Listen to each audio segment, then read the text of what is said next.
I'll call this meeting, our town council meeting, to order. Could we all please rise for the Pledge of Allegiance? I pledge allegiance to the flag of the United States of America and to the republic for which it stands, one nation, under God, indivisible, with liberty and justice for all. Thank you. And as always, if we could all pause for a moment of silence.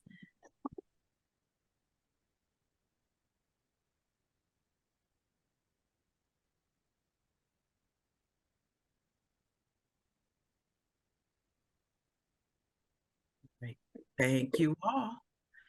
Welcome to the town council meeting, the mayor and town council meeting of Edmonston. It is about 7:10 and we are beginning our meeting. We thank you for your patience. Okay, so I don't see any numbers, but is there any public comment? And seeing that there's none, we will move on to the approval of our minutes. And our minutes are from September 13th, work session. Okay, Rick is not going to like that glare. September 13th, our regular session. September 13th, our closed session. Is there a motion to approve our work session, regular session, and closed session from September 13th? I'll make the motion. Thank you, Ms. McCauley. Is there a second? Okay. Thank you, Ms. Serrano. Any discussion? All right, all in favor, please indicate by saying aye. Aye. Aye. All right, thank you so much. The next minutes are from October 10th, the special session meeting minutes, as well as the October 10th closed session meeting minutes. Is there a motion to approve? I'll second. All right, thank you, Ms. Serrano and Ms. McCauley. Is all in favor, please indicate by saying aye. Aye. The October 10th meeting was yesterday, and that was where we interviewed our acting chief for the position of chief. The next item is I'm requesting that we table this item until further discussion with our attorney. And after the vote, we can definitely, well, actually, go ahead, Judge Deloach, if you have questions about that item at all, or if you'd like to do it offline. Well, good evening to everyone. Yeah, after having discussions with Mr. Barnes this morning, I want to make sure that we have the right information as far as the where you're trying to put this ordinance together. Where we have it right now is for all non-moving violations. It's my understanding that you want the fines to be associated with towing and releases. Okay, that is not where this is in the code. Okay, so what we have right now is not going to accomplish that. We can do that, but it may be where we have to create a new section of the code to capture that. So my question is, did you really want to double all non-moving violations, the fines for non-moving violations from $85 to $160, I believe? Or were you just focused in on the towing issue and the releases? It was two separate things, Chief. Were you going to clarify? Yeah, so we weren't going to do anything with the non-moving violations. Those can stay where it's at, because in order to change that, we can change it, but we would have to change the parking citation book too. So we wasn't focusing on that aspect. We were mainly focused on the vehicle releases itself. Right now, we charge $85 for all vehicle releases, and unless the vehicle is a recovered stolen, we don't charge the victim of a crime for a stolen vehicle. But anything outside of that is $85. So what we were going to do is raise it to $150 for vehicle releases, and then if you had an orange sticker on your vehicle and you took the sticker off without moving that vehicle, and the officer was able to determine that you removed the sticker without moving that vehicle, then your vehicle will need to be $300. Okay, so I think this needs to go, there's a new separate section that needs to be, because it's not addressed, these are not addressed anywhere in the code, Mm, okay? And I asked Mr. Barnes, at some point, we should look to see if there was a resolution passed that addressed these two things, okay? If that's the case, then we just need to do a new resolution, all right? And it's my advice that all fines and fees and so forth be allowed to be changed by resolution as opposed to an ordinance, because it's much easier to do a resolution. mhm. So that's one update that I think we're going to make. But I think we need to do that research to see if these were established by resolution, and that may Okay. take a little while. Judge, I went back to 1999 in the resolution book and did not find any fee set for Okay. vehicle release. So I'm guessing everybody just used that $85, which was in the non-moving section as the guideline for the fee, and that's what they collected. Okay. All right. Well, we'll come up with I don't think there's anything illegal about what's been going on. Okay. Because there is an argument that that is a non-moving violation. It's part of it, but I think we need to make it clearer. And so we can put in a separate section in there. We just have to figure out where it's going to go. And then that section will be say any future modifications can be done by resolution. Gotcha. Thank you. That's why we have you. Any other questions or discussion on that? Nope. Clarification? All right, great. All right, thank you so much.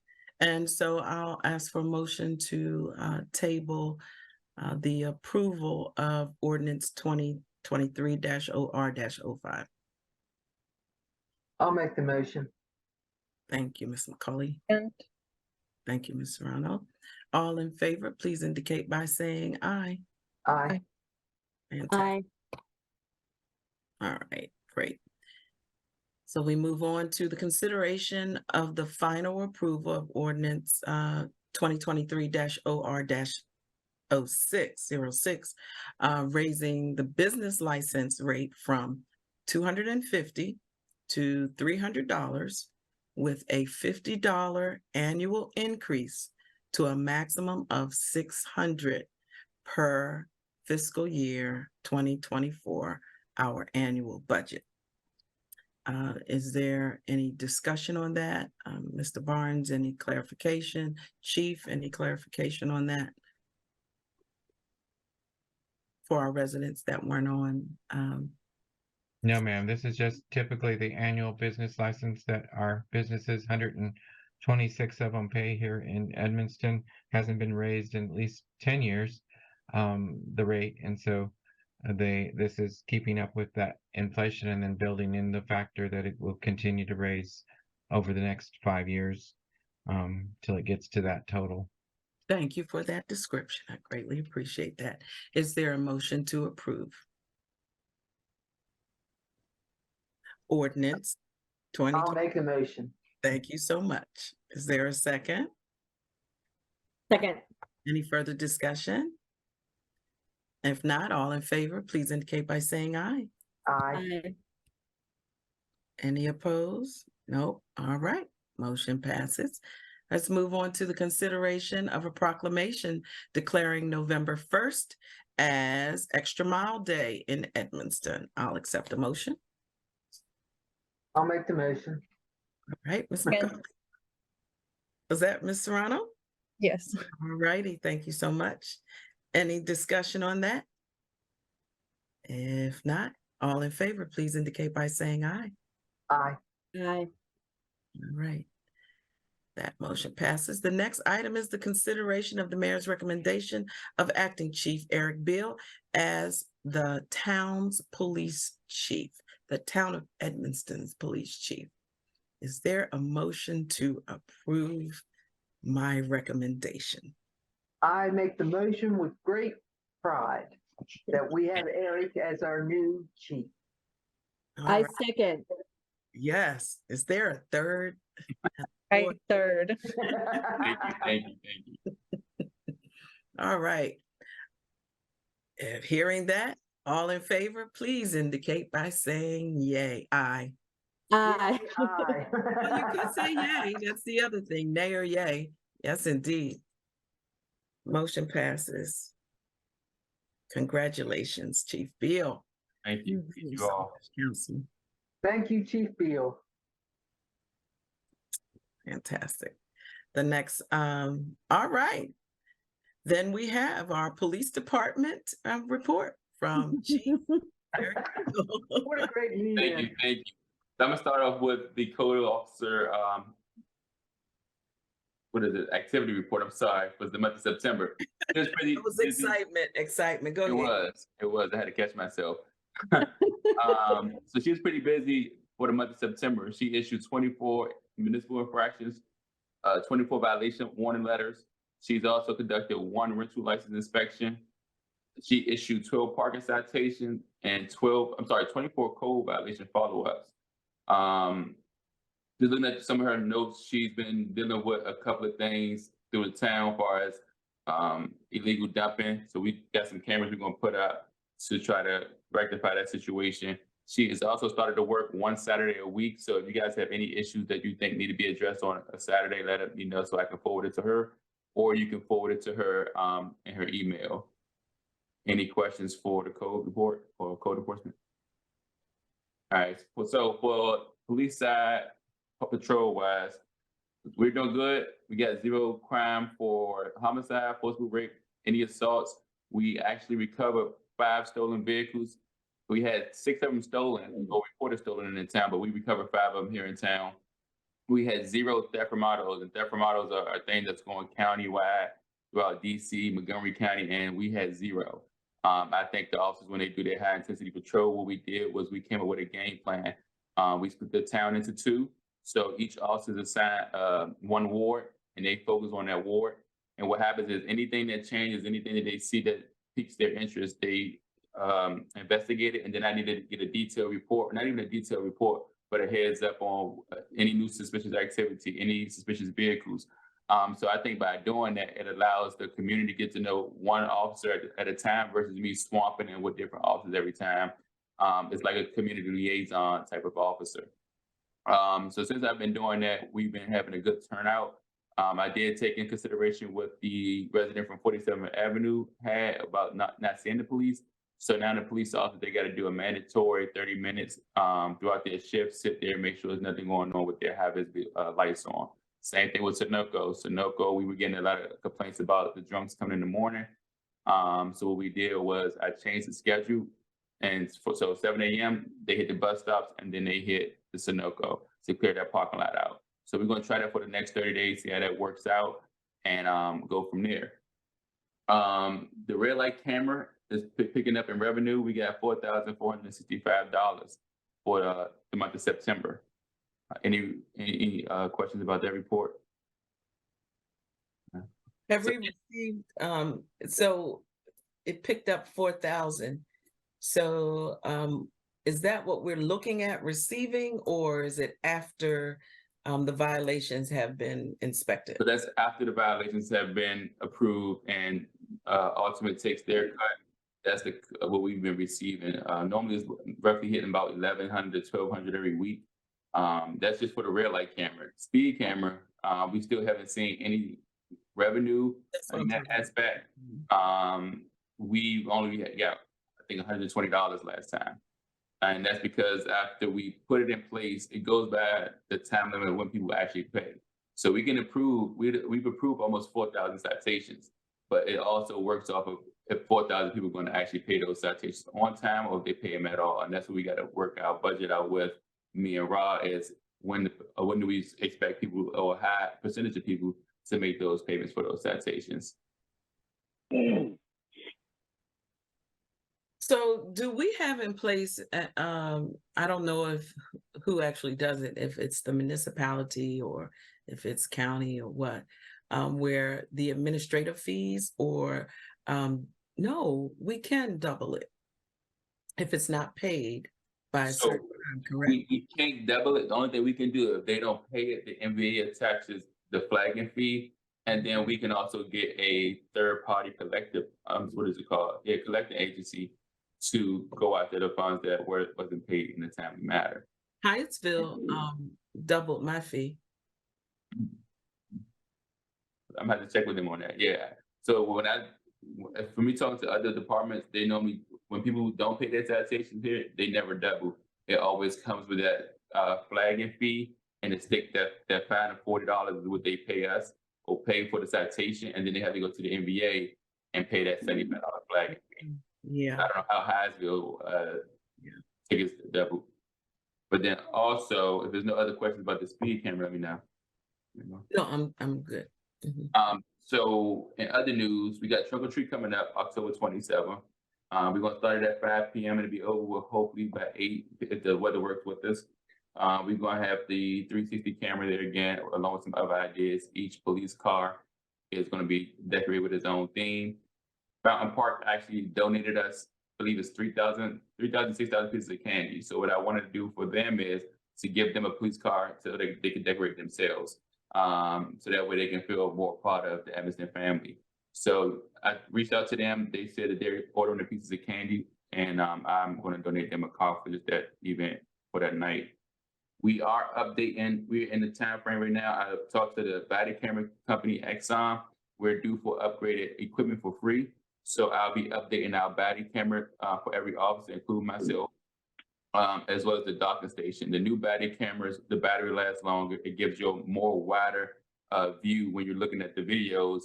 And it also has other type of specs where I could talk to the officers on the scene. If they're on the scene of a active situation, like a barricade or a serious use of force or anything, we can make communications through that actual camera. It also has other features that'll help them if they're in a foot pursuit and they can't get on the radio. Any officer in the town of Edmonston that has the login capabilities can log in and see that officer actually chasing after the suspect and getting into giving out the directions from there. So I'd like to talk to you about the body camera, probably more conversation offline, but how often do you review the body camera footage? I just did it last week. I did 4 videos per each officer. It's a random audit that I do, so that way they don't know when I do it, for integrity reasons, of course. So I go in and I document what I saw. If there's an issue that I need to write down, I write that issue down.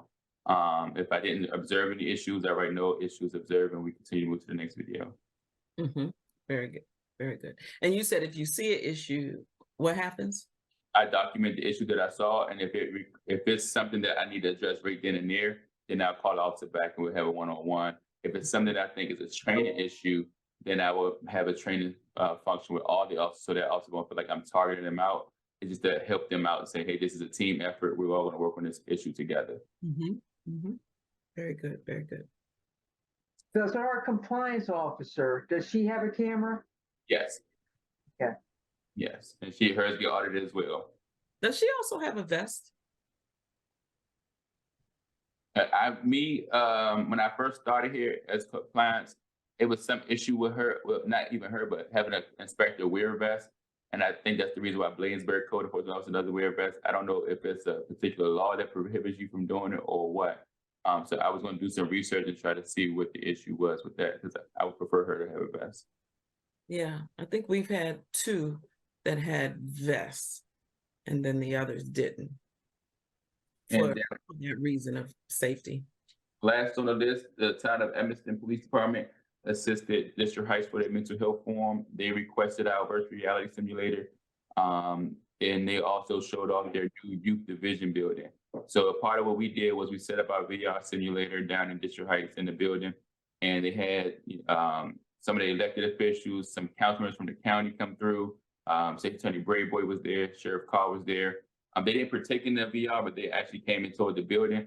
And we ran maybe 10 to 15 people through that simulator, and they had a great outcome. The town of District Heights, they loved it. The chief, he appreciated us for coming out. So I look forward to having it out in town some more for often events. And that's all for me. Yeah, the simulator was cool. on Saturday. Only one person did it though. It's okay. I have it on camera. All right. Any other questions for our chief?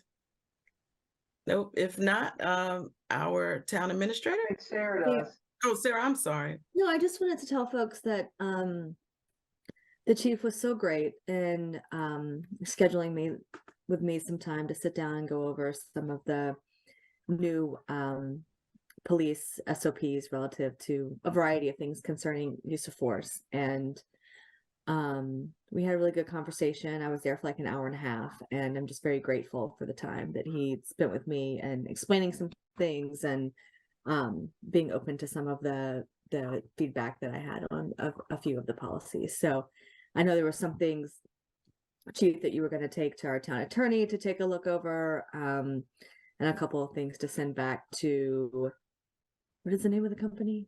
Lexipol. But at any rate, and again, I'm grateful for the town for giving us a little bit more time to be able to take a close eye at some of that. That's all. Thank you, Ms. Turberville. That means a lot. And I know it's important for you, and it was important for the chief to ensure that he met with you in reference to that. That's why we run so smoothly. So thanks. Anything else?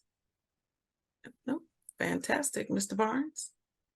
Thank you, Mayor. Just a few items to remind you about. Salsa on Salsa is Friday night. It's our first joint effort with the town of Riverdale Park, and we have a salsa instructor. We're going to be making salsa. Eco City Farms will be there, Defense de la Quinta, and it should be just a fun activity Friday evening at 5:30 at the park. And Saturday, depending on the rain, right now it's looking like the rain is coming for all day Saturday. So we were planning to plant about 75 trees, and Jamila has worked that with Defense de la Quinta. I think there's over 100 and some people signed up to help do that and pick up trash. So yeah, the rain date is October 21st. So hopefully in the morning we'll be able to determine by the forecast whether we need to proceed or move. Two good things. Mr. Johnson represented us at the Prince George's County Beautification Awards, and the Town Hall grounds received an award for their beauty. So appreciate him doing that and representing us. I was in the America in Bloom Symposium. I've sent out the report. There's lots of great ideas and suggestions on what we can do to keep improving. And we received the environmental criteria award, which means we beat 31 other communities across the nation to receive that award. And it's our fourth time doing that. I think we have a bullseye on our back now, and a couple of my friends in other communities are gunning for us. So we'll see what happens next year with that. PGCMA hosted the America in Bloom. We have, I think, 5 other communities here in Prince George's County interested in joining that program for next year, and we're hoping that they will follow through with that. It's a great program, a great way to build your community. We have Dumpster Day coming on the 21st from 12 to 3, and it fills up before 3. So if you have anything you want to get rid of, please get it down early. Jamilith, our CCCC member, is working hard on a number of projects, but one of them is she's creating a junior green team, and she has 8 young people here in the community signed up for that program, and so we're excited about that. She's working on a monthly cleanup with them, and her work plan just got approved with the Chesapeake Bay, and it's a very aggressive one. She's doing a great job with the team, and Avery and I are enjoying being mentors to her as we try to prepare for her next step when that year's time comes up. But we appreciate having her now. And that's it, Mayor. Thank you, Mr. Barnes. Any questions, comments? No? Thank you so much, sir. Ms. McCulley? Hi. Okay, hello. Hello. Nothing really to report that we haven't gone over already, other than Nothing. Thank you. Ms. Serrano? I don't have much. Got nothing. All right. But we had a really great celebration. I'm really glad that Councilmember Fisher, Olson, and Ivy chose Edmonston as their place for their Hispanic Heritage Month celebration. It was really beautiful yesterday. The performances were very reflective of the Hispanic community in all the 3 districts. And so just that, it was great. Yeah, it was good that they selected Edmonston, that's for sure. And it was good that you were honored and a couple of others. We have a huge field, and I hope they consider it again. I kind of missed it. I was driving by, rushing to the interview from work, so I missed seeing you guys honored. My favorite people, Miss Mayor Benitez, missed her. So, all right, Miss Tuberville, nothing. Nothing more for You've Sarah. said an awful lot this I'm evening. gonna- I mean, I have to. Oh, this is not the work session. All right, thank you so much, Ms. Tuberville. Thank you for your comments. I just, I again want to thank everyone for your support for Unity Rally, especially the staff, Mr. Barnes, Ms. Avery, Ms. Asha. Asha pushed as much as she could with the social media. Greatly appreciate that. And I'm glad we have someone that focuses on our social media. Are we there yet? Not quite, but we are better than we ever were with social media. And Asha is very creative and innovative. And I know we're going to just tap into all the residents and our neighbors that we need to. I really don't have anything else because we've been updated with the derailment, so we don't need to discuss that anymore. And Ms. Tuberville ran off our representative from Legit for Legit Health, and so we don't need to discuss that anymore. So if there is, Mr. Johnson, did you have anything? Not really. I'm just looking forward to fall conference. Yes, fall conference is next week at the hotel right here in College Park. And so, It's a good thing. I beg your pardon? I said that's a good thing right up the Yes, street. it is. Yep, yes, it is. So we'll be participating in that. And Mr. Johnson and I think we're doing the graduate. Did you register for your graduate class? Yeah. Fantastic. Right. All right. Again, and thank you for your support for Chief Beal. Greatly appreciated. Mr. Barnes? I just want to remind Councilmember Serrano that please, the classes that you attend at the fall conference, make sure you sign up and Yeah. rate them for your academy classes, because many of the electives and some of the required classes you can pick up in those 2 days. Yeah. And also for anyone, that would be for Councilmember Serrano and Johnson. Don't forget, when we have our annual meeting, Legit has their annual meeting, there's also a course that you can take there as well to, get you to graduation, Councilmember Serrano. That right. course is Open Meetings Act, and it is a core class. And that date is November 2nd in Annapolis at the Doubletree Hotel. And the class is from 1 to 3. It's an all-day event for Legit, but which you can attend. But then the class itself is from 1 to 3. And I'll send that information out. Mhm. Thank you. And anyone is welcome to the annual meeting if you are interested. Anyone, any council member, chief is welcome to the annual meeting. They're going to be discussing the cannabis conundrum, what legalization means, cybersecurity, beat the breach, and the keynote address is crisis communication, getting the message right. Yep. Okay. All right. So that's all I have. Is there a motion to adjourn our town council meeting? I If I'm know. allowed I to make a speak, motion I'll to move adjourn. to adjourn.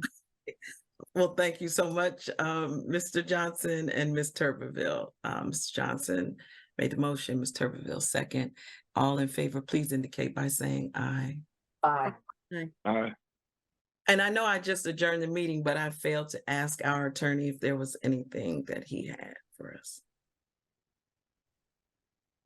No, ma'am. All right. Thank you so much. Everybody have a great rest of the week. You too. All right. Good night. You can say, Thank you. Good night. good night.